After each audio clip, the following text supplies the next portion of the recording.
I live inside my own world of make-believe. Kids scream. Bom dia! Pra quem não sabe, pra quem é novo aqui no canal, esse normalmente é o horário que eu acordo. Eu tenho minha rotina matinal, arrumo minha cama, escovo meus dentes, tomo uma garrafinha d'água. E assim, gente, normalmente quando eu acordo tá mesmo assim, escuro, tá muito, muito frio normalmente. Então assim, é uma luta pra acordar, mas eu tenho que acordar esse horário pra poder fazer as minhas coisas, inclusive os meus alongamentos. Vocês sabem aí que eu faço alongamentos todos os dias, eu não fico sem fazer alongamento. E esse alongamento aí eu tô fazendo pro meu pré-treino, porque normalmente eu alongo pré-treino, antes do meu treino. Normalmente eu vou treinar às 6 horas da manhã, então eu sempre faço esse alongamento antes. Nesse dia aí específico eu não treinei, era meu dia de descanso, então eu fiz um alongamento mais prolongado, fiz 1 hora de alongamentos. Normalmente eu faço 20 minutos, meia hora. E depois dos meus alongamentos, ou eu vou pra academia, e em dia de descanso como esse dia, eu faço o meu cardio. Então eu faço cardio todos os dias, 60 minutos, 1 horinha de cardio. Pra quem não sabe, gente, eu sou atleta de fisiculturismo, então eu preciso manter essa rotina de cardio em dia, essa rotina de treinos em dia. E se eu não acordar esse horário, eu não consigo cumprir todas as minhas metas. Então, logo depois, pra quem não sabe também, eu sou fã de Harry Potter. Tenho todos os livros, as coleções. Então, eu tenho várias camisas assim. E agora, eu tô aí fazendo o meu shakezinho, né, de whey com fruta congelada. Esse aí eu fiz com morango congelado. E normalmente eu aproveito esse tempinho para fazer o meu self-care, comer mindful eating, que eu falo que é você ter esse prazer, essa sensação de comer uma comida saborosa.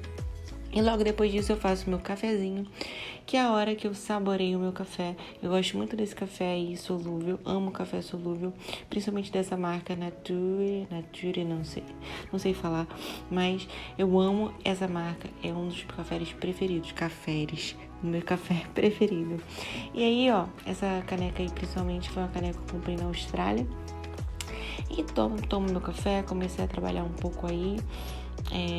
E depois disso eu tava estudando vacinas nesse dia. Eu tava acompanhando por um vídeo no YouTube até, da professora Juliana Mello, muito boa. Então eu tava assistindo a aula e fazendo as anotações. Vocês veem aí, ó, que eu tava estudando os esquemas vacinais, quais são as contraindicações, as indicações. É tudo muito simples, gente, do que eu faço. Então é bem tranquilo. E aí já tava na minha hora de almoçar, fiz uma saladinha bem bacana, com uma boa fonte de gorduras. E também aproveitei pra ajeitar a minha marmita, porque eu já ia sair de casa, já me arrumei, toda bonitinha aí, que eu ia pro ambulatório. Então já tava levando mesmo a minha marmita e as minhas coisinhas pra poder resolver o resto do meu dia. Então, bora lá, o vídeo só está começando, galera. Sejam bem-vindos ao meu canal e a vinheta, né? A próxima parte do meu vídeo já está vindo aí.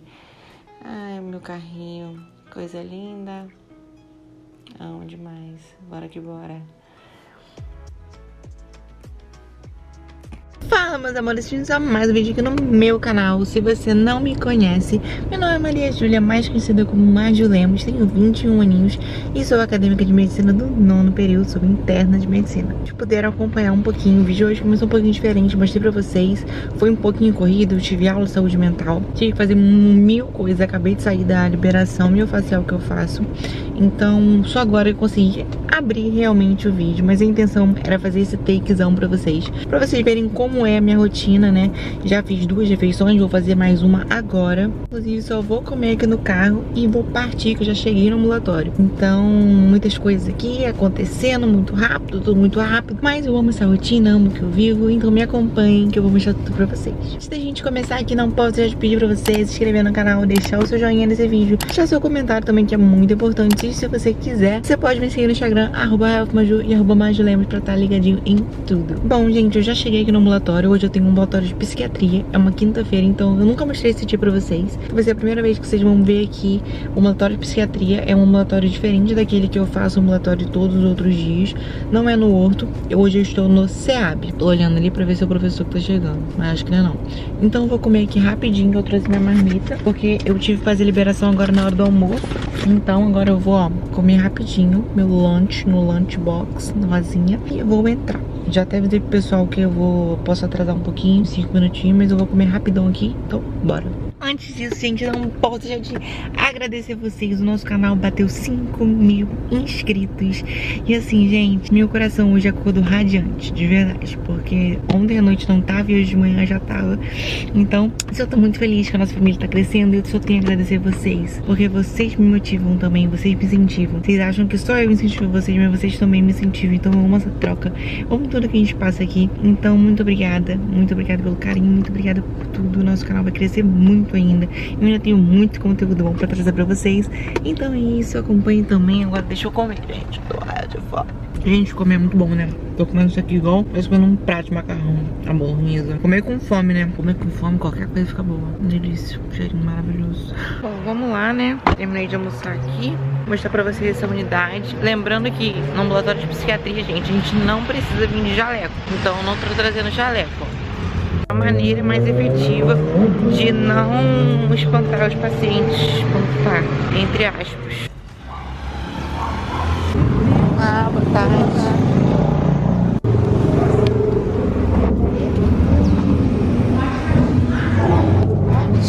Gente, acabamos aqui, fizemos 3 consultas, foram todas bem bacanas. Vou contar pra vocês quando chegar em casa, mas agora o professor tirou todos os alunos da sala e vai fazer individual uma avaliação. Então agora eu tô esperando um pouquinho de ordem alfabética, então a gente vai esperando aqui. Uma salinha da fisioterapia, ó, vou mostrar pra vocês. Ó, bolinha de fisioterapia, um negocinho de areia, orientações fisioterapêuticas de DPOC, que é da Redentor. Aí tem aqui, ó, uma cadeirinha, e tem as coisinhas aqui também. Tô esperando, vamos ver como vai ser, né, essa avaliação aí. Porque no caso, a saúde mental, o internato de saúde mental são divididos em 3 ciclos. Estamos no 3º ciclo. Ou seja, a gente está no último ciclo, então agora é a avaliação. Afinal, de cada ciclo a gente faz uma avaliação diferente, porque são 3 ciclos, cada ciclo, cada professor é responsável por um ciclo, então eles têm que avaliar, né, porque são locais diferentes que a gente passa. Por exemplo, aqui é o último ciclo, é o 3º ciclo, é no ambulatório de psiquiatria. O outro ciclo foi com a professora Janine, que também foi no ambulatório de psiquiatria. E o primeiro ciclo foi um ciclo que a gente rodou no CAPS AD, enfim, é bem legal, que engloba toda a saúde mental. Saindo aqui agora, ele deu mais ou menos a mesma nota pra todo mundo, porque assim, como eu falei pra vocês, são ciclos, então acaba que não dá pra avaliar todo mundo assim, rigidamente, nem todo mundo consegue atender, então assim, deu mais ou menos, foi, enfim, gente, não precisa ficar falando nota aqui, mas foi bem bacana pra todo mundo, o feedback foi bem legal, nosso grupo é bem bacana também, a gente se ajuda, a gente é interessado, então isso conta muito. Então vamos lá, agora eu vou pra casa, vou comer, que eu tô morrendo de fome, mais tarde eu vou contar todos os casos pra vocês, que foi bem interessante. E é isso, gente, vamos continuar o dia maravilhoso, foi muito de aprendizado, olha só como tá maravilhoso. Pra casa. E é isso, gente, vamos, que eu vou chegar agora, bater um milkshake de whey protein. Bom, amores, já estou aqui em casa. Olha, primeiramente, queria falar que essa blusa aqui não é a mesma blusa que eu estava usando, gola alta, ok? É outra blusa. Então aqui, ó, tô de casaquinho, com um shortinho e é isso. E agora eu tô preparando meu cafezinho, já fiz a minha refeição, comi franguinho com salada e fruta batida com whey, igual de manhã, gente. E agora eu fiz meu café e vou botar, gente, um pauzinho de canela, fica maravilhoso. Vou sentar ali na minha mesinha, que eu vou mostrar alguma coisa pra vocês, algumas coisinhas, mostrar o cronograma de hoje, né, como eu sempre mostro, que eu não mostrei pela manhã, porque eu não tava falando no vídeo, porque era take. E também vou mostrar meu cronograma de estudo, porque, não sei se eu falei pra vocês, mas o internato tem prova, né, então eu vou ter 3 provas, uma de atenção básica, uma de saúde coletiva e uma de saúde mental, né. Então uma vai ser, se eu não me engano, na segunda que vem, a outra vai ser na quarta e a outra vai ser na outra segunda. Então vai ser assim, vocês veem que vai ser bem dividido, mais ou menos, porque vai ter segunda e quarta, uma atrás da outra, e depois vai ter um tempinho até a outra semana. Então vai começar a ter as provas e vai acabar tudo, gente. Daqui a 2 semanas acaba tudo, você acredita nisso? Então é isso, já comecei a montar meu cronograma de estudo pra ver o que eu vou fazer, como que eu vou estudar, como que eu vou separar esses últimos dias. E vou mostrar pra vocês um pouquinho. Na semana também não vou voltar ao Macaé, eu vou ficar por aqui pra poder estudar. Gente, vocês estão vendo que eu tô fazendo as coisas aqui porque eu preparo todo o ambiente de estudo antes de começar a estudar. Bom, gente, então vamos começar aqui. Passei um batomzinho. Eu passo sempre o lip tint, gente. Não passo batom de verdade. Eu passo lip tint aí e fico com esse aspecto mais rosadinho. Ó, gente, esse aqui é o parâmetro geral até a prova, tá vendo? Que eu botei desde o dia que eu comecei a estudar até o dia das provas, tá vendo? Prova de saúde coletiva, prova de saúde mental e prova de atenção básica. Aí aqui, ó, comecei botando os temas, tá vendo? Eu estudei imunização na segunda, terça, quarta, como é um assunto mais extenso, eu também tive que botar junto com as sessões clínicas, né? Ter tempo para estudar e fazer sessão clínica. Eu fui botando aqui de acordo com os temas, tá vendo? E aí eu planejei de um jeito para dar para revisar também, tá vendo? Revisão de saúde mental, revisão de saúde coletiva. Então, assim, eu preparei o calendário todo em cima da prova. Então, primeiro eu comecei a estudar as matérias de saúde coletiva e depois comecei a estudar as de psiquiatria. Então, saúde coletiva e psiquiatria. E eu fui encaixando algumas matérias também nos dias da prova de atenção básica, que tá um pouco mais distante. Então, por exemplo, botei aqui HIV para estudar, botei doenças ocupacionais para estudar, DPOC e asma para estudar. Então, eu divido mais ou menos com a proximidade da prova. Se tá chegando, se a prova de saúde coletiva é a primeira, então eu vou começar estudando as matérias de saúde coletiva primeiro, em que vai dar tempo de eu revisar e tempo de concatenar todas as ideias, todas as matérias. Logicamente, que eu não sou boba nem nada, se faltar alguma coisa eu vou ter tempo para estudar, vou ter tempo para revisar. Então, eu sempre começo na primeira prova e vou seguindo adiante. Logicamente que eu não esqueço das outras provas, por exemplo, atenção básica só na outra semana, mas eu já estou estudando as matérias de atenção básica. Mas, óbvio que não é com o mesmo enfoque, né? Não é com a mesma ênfase. Vocês viram que hoje de manhã eu estudei saúde coletiva, estudei imunizações. E agora, gente, o que eu vou fazer? Eu vou estudar o caso que eu vi hoje no ambulatório de psiquiatria, porque como eu já teria que ver psiquiatria mesmo, e o assunto de hoje é psicose, a gente viu algumas coisas lá no ambulatório, então eu quero dar uma revisada, dar uma refrescada na minha mente as coisas que a gente viu no ambulatório e vou aproveitar para puxar o assunto de hoje de psiquiatria. Isso é uma coisa que eu tenho feito, que tem me ajudado tanto, essa questão de ver uma coisa no ambulatório e estudar em casa. Nossa, eu tô guardando tanta coisa fazendo isso. É tipo assim, antigamente eu não tinha muito tempo de fazer, né? Quando eu tava fazendo semiologia, clínica médica, porque era muita aula junto, então acabava que eu não conseguia dar enfoque nisso. Mas agora no internato eu tô conseguindo fazer e assim, tá sendo de muito proveito. Chegar em casa e estudar o caso que eu vi no ambulatório, porque tá fixando, gente, de um jeito. Assim, chega o paciente com um caso igual que eu já estudei e eu fico, isso, faz isso. Top! Ajuda muito. De verdade, gente, pra quem estiver aí no internato, pra quem já fizer prática em qualquer área da saúde, em qualquer coisa, faça isso, porque vale muito a pena, não é perda de tempo. Antes de começar, vou mostrar pra vocês o cronograma de hoje, logicamente. Ó, gente, vamos lá. Planejamento de hoje, quinta-feira, às 8h06. Acordei no horário de sempre, fiz meus alongamentos LPF. E hoje, como não foi meu dia de treino, hoje foi meu dia de descanso, eu fiz só o aeróbico jejum pela manhã. Normalmente eu treino nesse horário, 6 horas da manhã eu treino e faço o aeróbico jejum mais tarde. Mas quando é de descanso, é só assim mesmo. Às 7 horas tomei banho, tomei café. 8 horas estudei imunização, né? Como eu falei pra vocês. Às 8h30 eu tive aula de saúde coletiva, de saúde mental com a Denise. Essa professora, gente, ela tá com Covid. Então a gente teve que ter aula pelo Google Meet com ela. Mas normalmente a aula não era no Google Meet, era presencial. E aí, 10h40 eu fiz meu lanche da manhã. 11h30 fui pra drenagem, que na verdade não é drenagem, né? Eu fui fazer liberação hoje. 20h40 eu almocei no carro mesmo, claro que vocês viram. 1h eu tive um ambulatório de saúde mental. E 4 horas foi a hora que eu cheguei em casa, realmente. Botei aqui cochilo, gente. Vou contar a história. Gente, esses últimos dias eu tenho ficado ficado muito cansada com a minha rotina, vou ser bem sincera com vocês. Tanto que o último Mad Vlog que eu gravei, que tá aí o Mad Vlog 40, é de semana passada. E hoje é quinta-feira, eu nunca passo tanto tempo sem gravar. Por exemplo, segunda, terça, quarta, normalmente eu sempre gravo no começo da semana, pra já ter gravado e já ficar pra editar e fazer e tudo mais. Só que eu tenho ficado tão cansada com essa rotina de acordar cedo, de fazer as coisas, que assim, eu tava precisando de um descanso pra minha mente mesmo. O que estava acontecendo? Eu tava conseguindo fazer tudo de boa de manhã. Só que chegava 4 horas da tarde, que é o horário que mais ou menos eu sou liberada, né? Que eu venho pra casa. Eu tava ficando com muito sono. Eu não tava conseguindo me concentrar. Eu não tava conseguindo fazer nada, gente. Nada. Então, o que eu falei? Eu falei assim, cara, eu vou começar a cochilar à tarde pra ver o que vai rolar. Então, essa semana eu fiz esse teste. Segunda, terça e quarta. Eu cochilei à tarde e foi assim, perfeito. Me revigorou de uma forma que vocês não têm noção. Eu virei outra pessoa, gente, pra estudar. Outra pessoa. Então, assim, me ajudou muito. Só que hoje, como eu não treinei pela manhã, eu só fiz aeróbico, eu tô de boa. Então, não vou cochilar, porque querendo ou não, né? São 40 minutos, uma horinha que eu fico cochilando. É um cochilo grande. Então, acaba que eu fico esse tempo, né? Sem fazer nada. É assim, é um passo pra frente, um passo pra trás, 2 pra frente, né, gente? Vou cochilar pra poder render no estudo. Não adianta nada você ficar batendo a cabeça também, tendo cansado. Mas hoje, como eu estou de boa, eu não vou cochilar. Se eu sentir sono, alguma coisa assim, eu cochilo. Eu deito ali no sofá e cochilo. Mas por enquanto, a gente vai tacar o pau aqui e vai continuar. Então, não vamos ter cochilo agora, né?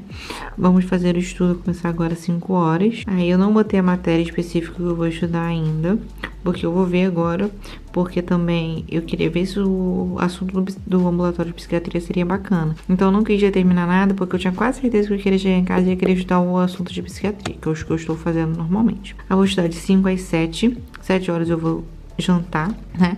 E depois vou pegar de 7h30 às 9 vou estudar também de novo. E 9h30 eu como e vou pra cama. Esse método de definir as horas, gente, pra mim é o mais bacana de todos. Esse método de botar o checklist, né? Como vocês não sabem, eu ensinei mais ou menos como eu faço, qual a mentalidade que eu tenho pra poder fazer isso no meu e-book. Então, se você não conhece, vai no link da descrição. Tá no meu e-book, eu expliquei bem passo a passo e bem basicão mesmo a forma que eu monto isso aqui. Porque querendo ou não, você pega aí um papel pra vocês verem como é difícil.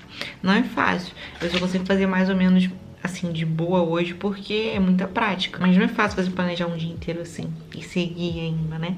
Então, eu dei uma diquinha já no e-book. Se você tiver interesse em aprender, em saber um pouquinho mais, vai lá no link da descrição que tá aí. Bom, gente, então como eu botei aqui no meu cronograma, eu vou estudar psicose, né, em psiquiatria, porque eu tô tentando pegar essas matérias de psiquiatria, que são as correspondentes à saúde mental, que é a prova que eu vou fazer.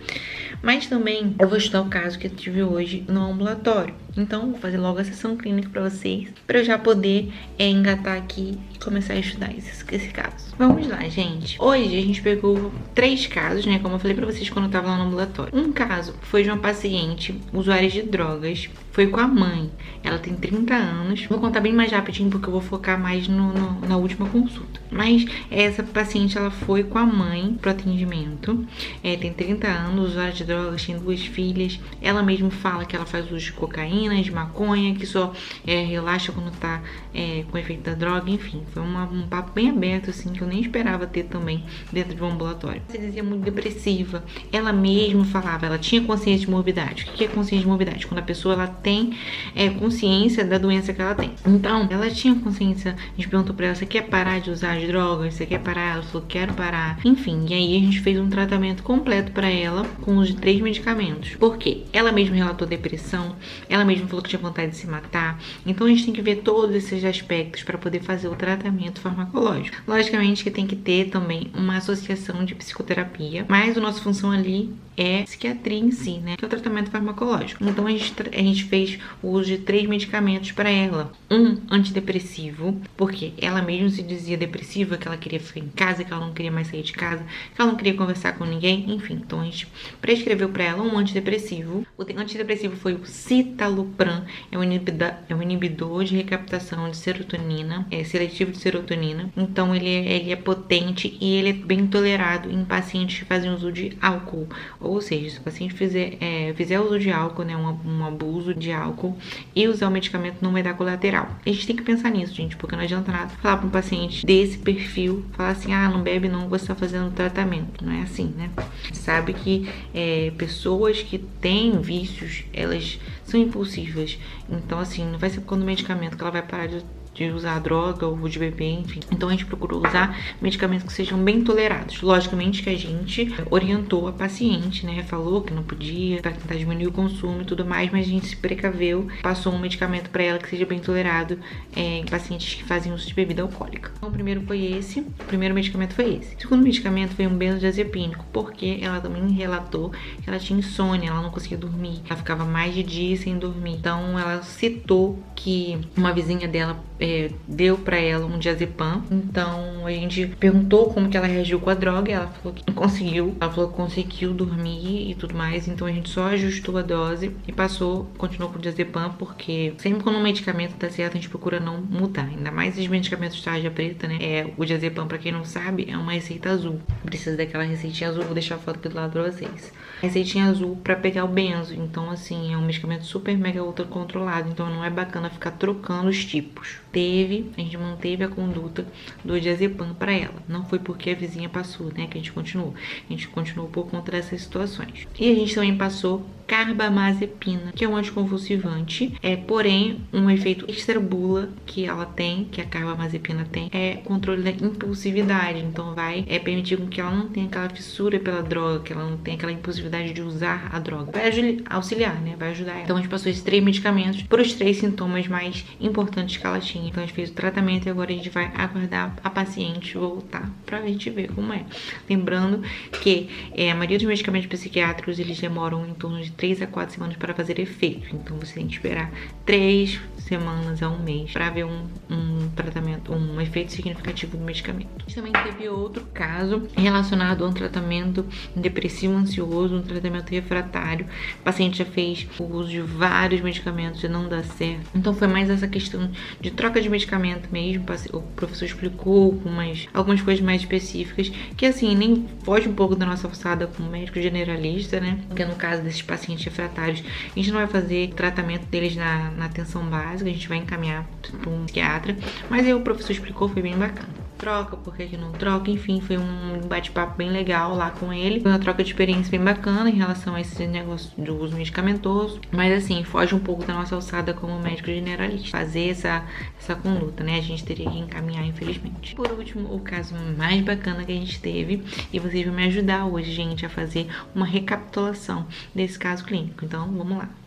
Esse aqui é o Manual Básico de Saúde Mental na Prática Clínica, é do meu professor Reidel, ele vendeu esse e-book pra gente, aí eu imprimi, botei até uns adesivinhos aqui pra ficar bem personalizado com a minha carinha e até meu nome também. Enfim, e aí, gente, a gente sabendo o básico aqui da saúde mental, da psiquiatria, vou mostrar pra vocês. Eu já li algumas coisas, ó, cadê algumas coisinhas, tá? Mas aqui, ó, a gente tem uma particularidade da anamnese psiquiátrica, que é o quê?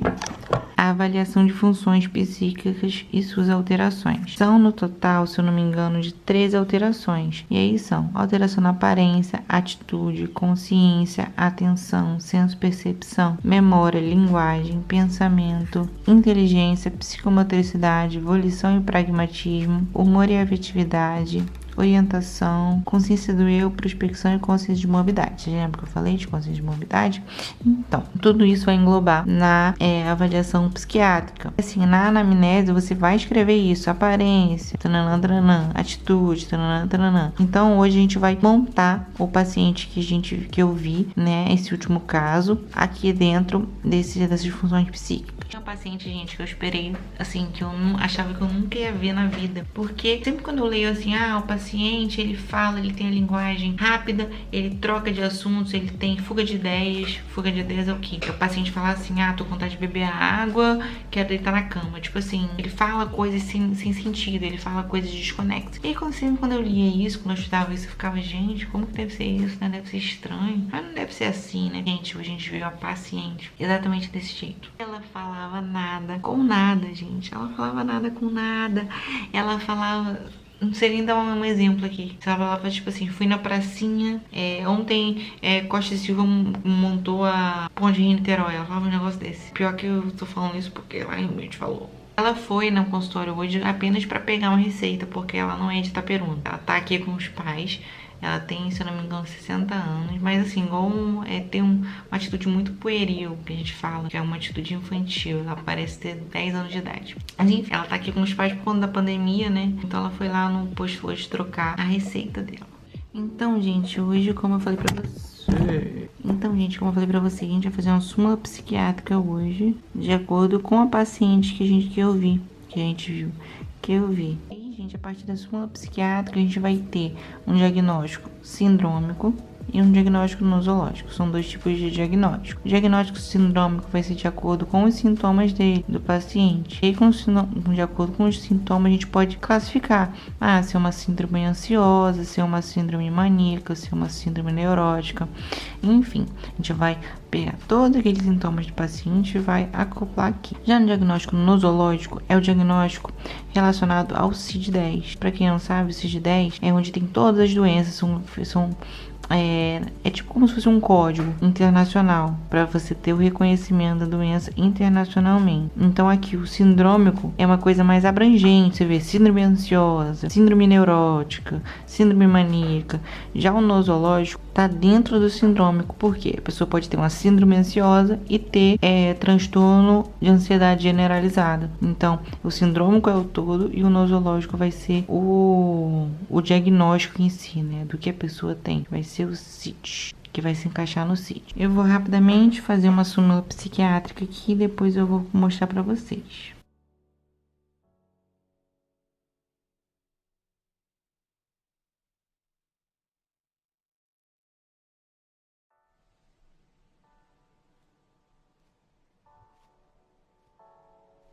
Bom, gente, preenchi a súmula psiquiátrica dela, tá vendo? Que são 17, aqui rapidinho. A aparência, ela tava bem cuidada, a atitude dela bem cooperativa, a consciência, ela tava hiper alerta, ela tava prestando atenção em tudo que a gente falava, atenção boa, tenacidade, o que seria isso? Capacidade de concentração e mobilidade de atenção, ou seja, ela tinha essa capacidade de desvio de atenção de um objeto para outro, e era bem até, vamos dizer assim, lábil, né? Ela tinha bastante essa coisa de ficar trocando de atenção de um para o outro, às vezes ela não conseguia se concentrar bem. Essa percepção não está alterada, ou seja, sentir, sentir os sentidos, vamos dizer assim, perceber os sentidos, né? Essa percepção nada mais é do que a percepção dos sentidos, não estava alterada, ou seja, ela não sentia cheiros, ouvia voz e tudo mais. Memória estava preservada, a linguagem, ela tinha uma logorreia muito excessiva, absurdamente excessiva, falava muito. Pensamento, gente, o pensamento é dividido em forma, curso e conteúdo. Uma das coisas importantes aqui citar é que ela tinha muita fuga de ideia, ela começava uma frase e logo emendava em outra, nada a ver. Inteligência, ela tinha um retardo mental leve, a psicomotricidade dela não tinha alterações, apesar dela fazer uso de antipsicóticos, que tem como efeito colateral tremores, né, ataxia, enfim, mas ela não tinha alteração. A volição dela era preservada, ou seja, ela tinha vontade de fazer as coisas. Pragmatismo, gente, também ela era um pouco hipopragmática. O que é pragmatismo? Pragmatismo é vontade, colocar em prática aquilo que a pessoa quer.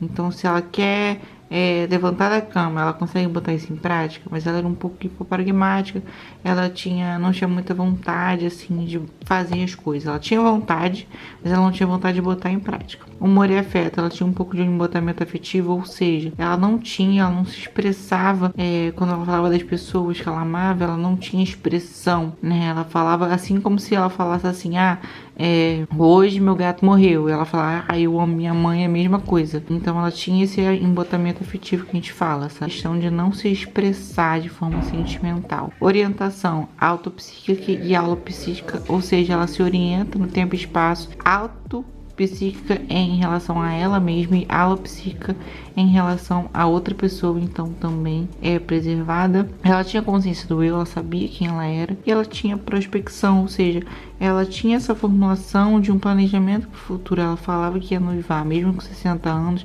ela falava que namorava e que queria casar, né? E a consciência de morbidade era parcial, ou seja, ela não tinha muita noção da doença dela. Ela sabia que ela tem alguma coisa, mas ela não sabe descrever nada, ela não sabe nem falar muito bem sobre a doença. Então, gente, vocês viram aí mais ou menos como é a estrutura dentro de uma consulta psiquiátrica. E foi bem bacana, porque ela era uma idosa E ela foi com o pai dela, gente. O pai dela é muito mais lúcido que ela, tinha cara de ter uns 80 anos. Mas não escutava direitinho, assim, não escutava muito bem.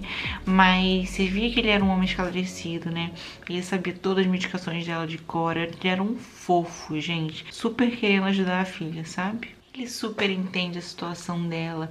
Ele falava dela com tanto carinho. No final da consulta, ele mostrou pra gente um livro, falou assim: olha, eu tô lendo aqui sobre, é um livro da Fiocruz, eu tô lendo pra tentar entender a cabeça dela. Tipo assim, ele reconhece que a filha tem essa doença, né? E no caso, ela tem uma esquizofrenia paranoide. Na verdade, ela tem um diagnóstico de esquizofrenia paranoide, mas nosso professor falou que pra ele, por essa conversa que a gente teve no consultório, não é paranoide. É uma esquizofrenia residual, ou seja, foi uma esquizofrenia que depois de muito tratamento, ela já usou altas doses, ainda persiste, porque ela tem muito sintoma. E não é normal, né? O normal é ter uma doença, né? Você ter esquizofrenia e conseguir manter com baixa dose de medicamento. No caso dela, não. Mesmo com altas doses, no limite do uso para esquizofrenia, ela ainda tem muito sintoma. Então a gente chama de esquizofrenia residual. E, gente, foi muito lindo. No final da consulta, ele se emocionou, fez um discurso pra gente. Falou assim, da mesma forma que eu tô aqui tentando entender a doença dela, eu sei que vocês estão aqui estudando pra... vocês são o futuro, vocês vão cuidar dela. Enfim, falou um monte de coisa. Você viu o carinho dele falando dela, uma coisa absurda, assim, fez todo mundo chorar. Foi muito bacana. Tipo assim, a palavra que eu tenho pra vocês é gratidão. Assim, muito fofo, gente. Você via ali o carinho dele por ela. Ele praticamente vive por ela, gente, pra poder... assim, poder cuidar dela, né? Gente, vocês lembram que eu falei sobre o diagnóstico sindrômico nosológico? Então, nesse caso, a gente pode ver o diagnóstico sindrômico dela, ou seja, de acordo com todos os sintomas dela, a gente pode encaixar ela dentro de uma síndrome. E a síndrome vai ser síndrome psicótica. Isso que eu falei que, como hoje eu vou estudar psicose, eu queria lembrar esse caso pra eu poder entrar no assunto de psicoses, pra estudar aqui. Então, o sindrômico dela vai ser síndrome psicótica. E dentro da síndrome psicótica tem vários tipos de doenças que vão se encaixar no CID-10. Que o CID-10 é aquele código que você pode reconhecer uma doença internacionalmente. Então, no caso, o diagnóstico nosológico dela, que vai ser em relação ao CID, é esquizofrenia residual. Então, a gente vê aí que a gente consegue já linkar algumas coisinhas. E aí vai entrar em toda aquela questão da psicose, o paciente tem delírio, alucinação, enfim, tem todos esses sintomas positivos e sintomas negativos que vão caracterizar esses sintomas e essa doença dela. Achei muito bacana, porque realmente tocou meu coração, eu tava quase chorando. Teve as meninas lá que choraram, eu não chorei não, mas eu achei a coisa mais fofinha, porque é isso que vale a pena, sabe? E eu achei legal esse caso, porque foi um caso que fugiu um pouco, né?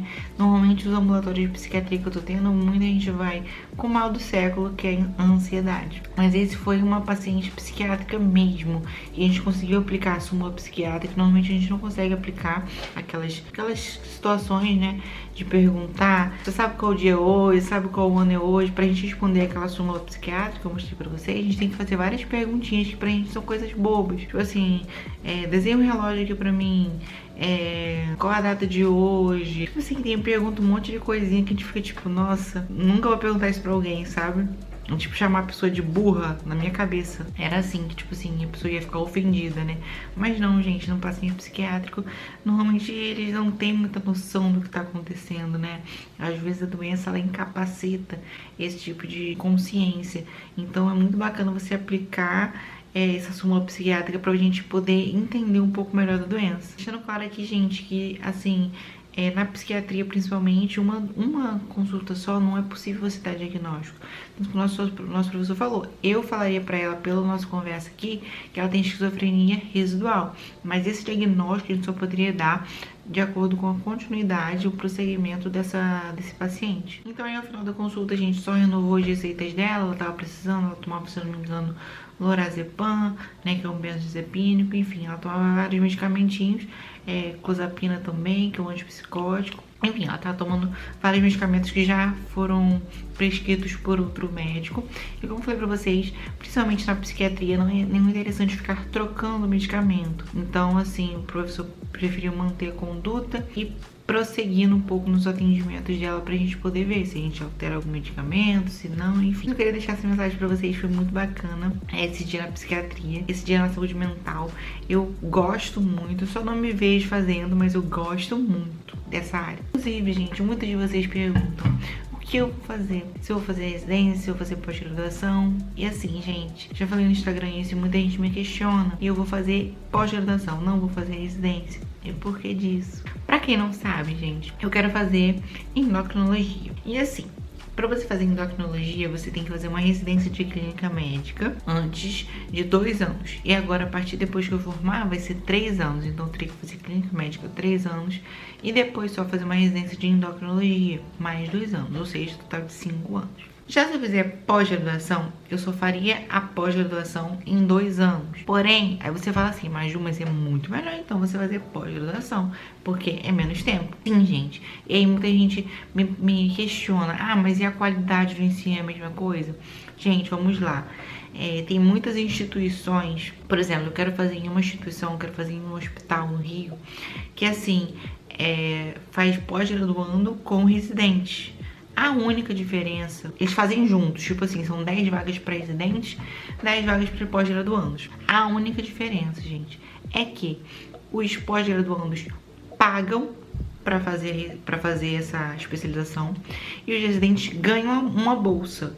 Só que, no meu caso, para mim, não faz sentido, porque eu tenho condições, né, de poder pagar, no caso, a pós-graduação, e eu meio que salvaria 3 anos. Logicamente que uma residência clínica médica, ela dá muita bagagem, né, pra gente. Só que na minha prática, eu acredito que não vá mudar muito.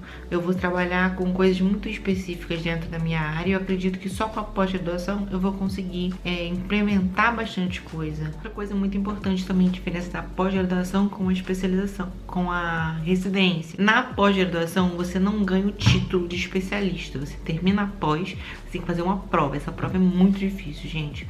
Essa prova, tipo assim, até os mais tops médicos demoram 1000 anos pra passar nessa prova. Eu tenho um endócrino que é, tipo assim, topzera, que é o que me acompanha, assim, acompanha toda a minha família. Ele levou 3 anos pra tirar o título de especialista. Ele fez pós, mas assim, não desmerece ele só porque ele fez pós, né? A formação dele foi como se fosse uma de um residente. A única diferença é que ele pagou e também porque ele teve que tirar essa prova de título. Já se você fizer a residência, você não precisa fazer a prova de título. Você termina a residência e já ganha o título de especialista. Então essa é outra vantagem que você tem se você fizer residência. Uma coisa que muita gente me pergunta também é por que, então, que eu fechei o Medcurso no começo do ano. E, gente, vamos lá. Não é só porque eu não vou fazer prova de residência que eu não posso manter meus conteúdos atualizados.